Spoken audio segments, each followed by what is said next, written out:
found out that my wife of 6 months has been cheating on me with her ex-boyfriend. I never thought I'd be sharing my personal story here, but I've seen so many people find support and clarity from this community that I decided it's worth a try. I've read posts from others who've been through heartbreak, betrayal, and the ultimate test of trust, and now it's my turn. I, 32M, have been married to my wife, Emily, 29F, for just over 6 months, and I recently discovered that she's been cheating on me with her ex-boyfriend. I feel shattered, betrayed, and lost. Emily and I met about 3 years ago through mutual friends. From the moment we started talking, we clicked. We had similar values, shared interests, and we could talk for hours about anything and everything. It felt like we were on the same wavelength. I remember thinking, this is it. She's the one. After a year of dating, I proposed. It was on a beautiful trip to the mountains where we'd gone hiking. I got down on one knee, and she said yes with tears in her eyes. It felt like we were about to embark on this incredible journey together, and I was so sure that our future would be filled with nothing but happiness and love.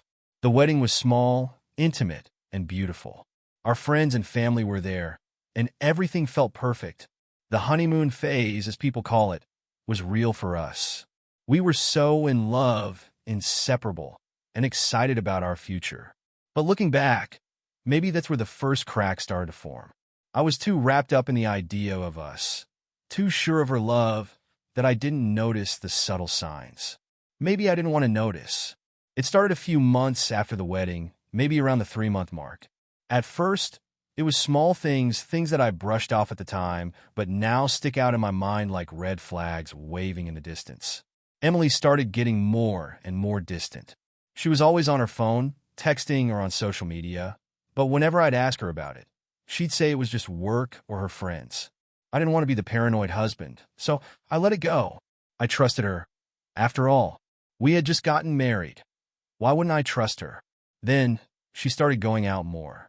She would say she was meeting up with her girlfriends for drinks or having work dinners. Again, nothing too suspicious at first. She was social, and I knew she had a busy job, so I didn't think much of it. I'd even encourage her to go out and have fun, thinking it was healthy for us to have our own lives outside of each other. But as the months went by, it started to feel off. There were too many nights where she'd come home late, looking disheveled, and her excuses became vaguer. She'd brush off my questions with, just had a rough day at work, or my friends are going through some stuff.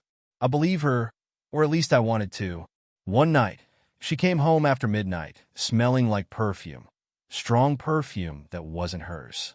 I remember asking her if everything was okay, and she snapped at me, saying she didn't want to talk about it. That was the first time I felt a real pang of doubt. Emily had mentioned her ex-boyfriend, Matt, a few times when we first started dating. They had been together for a couple of years before breaking up, and she'd assured me that it was completely over long before we met. From what she told me, their relationship had been tumultuous, lots of ups and downs, and they had grown apart. She'd always spoken about him, like he was a chapter of her life that was firmly closed. I wasn't the jealous type, so I didn't feel threatened by him. Everyone has a past, right? And she had chosen me, not him. But that's where I was wrong. In the back of my mind, I always wondered why she brought him up from time to time, but I chalked it up to normal conversation. She never made it seem like he was a big deal, until he was.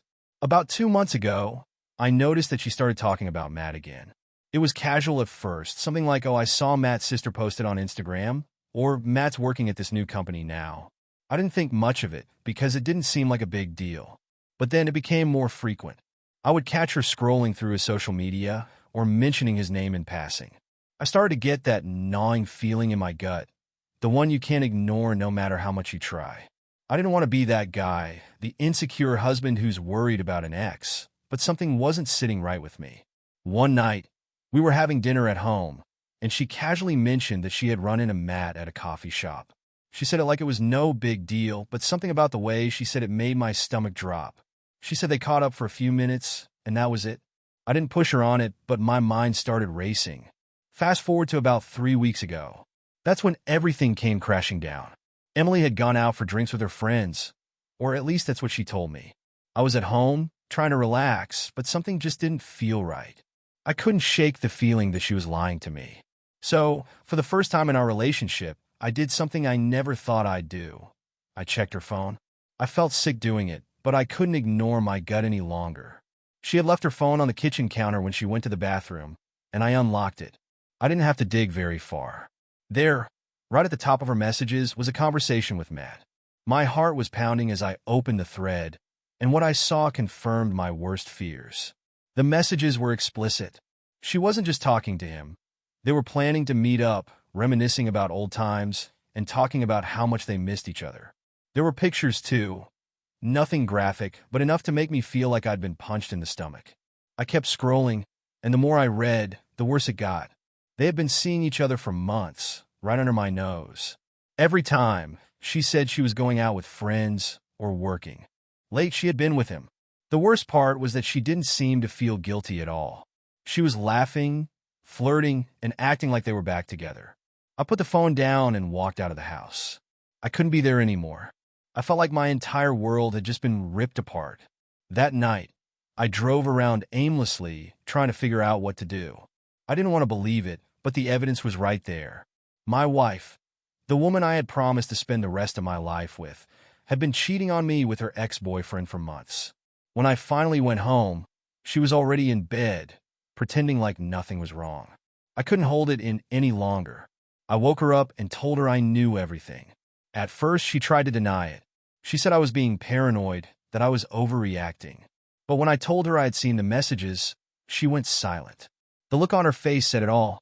She knew she was caught. She sat up, tears welling up in her eyes, but I wasn't in the mood for her tears. I demanded answers. How long had this been going on?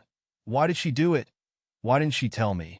I don't know, she said, her voice trembling. It just happened. I didn't mean for it to go this far. You didn't mean for it to go this far? I said, my voice rising. You've been lying to me for months, Emily. You've been sneaking around behind my back. How could you do this to me? She started crying, but I couldn't feel any sympathy. I was too angry, too hurt. I had given her everything, and she had thrown it all away for some fling with her ex. I'm sorry, she kept saying, over and over. I didn't want to hurt you. I just got caught up in the past. The past. That's what it always came down to with Matt. She had never fully let go of him, and now it had destroyed our marriage. That was 3 weeks ago, and I still haven't fully processed everything. Emily moved out of our apartment a few days after the confrontation. She said she needed space to figure things out, but I knew I couldn't stay with her after what she had done. I didn't want to be in the same space, breathing the same air as her. We've barely spoken since then. She's reached out a few times, saying she wants to talk, but I can't bring myself to hear her excuses. She made her choice, and now she has to live with it. I've been staying with a close friend while I try to figure out what to do next. Divorce seems inevitable, but the thought of going through that process makes me sick. We haven't even been married for a year, and now it's all falling apart. I can't help but feel like a failure, like I should have seen this coming, but I didn't. So, here I am, writing this out in the hopes that someone can help me make sense of it all. I loved Emily. I still do, in a way, but I can't be with someone who would betray me like this. I thought we had something real, but now I'm questioning everything. Subscribe and like for more videos.